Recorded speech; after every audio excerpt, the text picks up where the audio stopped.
Hello yun, what's up guys? Welcome back po ulit sa aking YouTube channel. Ang ating video for today po is bagong update ni Popo. Yan guys, nag-update po si Popo.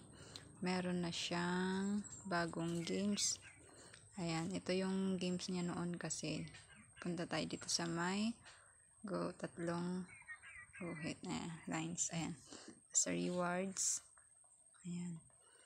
Tapos hintayin natin lang siya guys, naglo-loading. Ayan. Tapos ito, dito siya, hanapin natin sa my games. Ayan, ito yung play games to get coins. Ayan guys, bali ito na siya ngayon guys. Kailangan mo na siyang maglaro ng Ocean Hunt, New Fishing Era, Bali Travel. Ayan, bali noon kasi ano yun, lucky number, golden flower, tsaka fruits rolling. Yun po yung dating games niya. Ayan, bali nag-update na siya kaya iba na yung games niya. Kailangan dito guys yung ano mo, coins pag naglaro ka. Ang nag-iba lang naman dito guys yung price ng ano is 120 sa Ocean Hunt.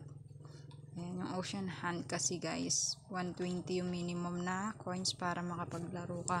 Sa Bali Travel tsaka New Fishing Era, pwede yung minimum na pwede mong itaya is 10 na coins. Dito ulit sa Ocean Hunt, 120.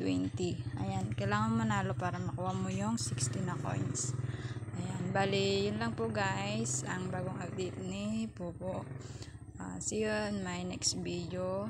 Please like, comment, subscribe to my channel. Thank you guys.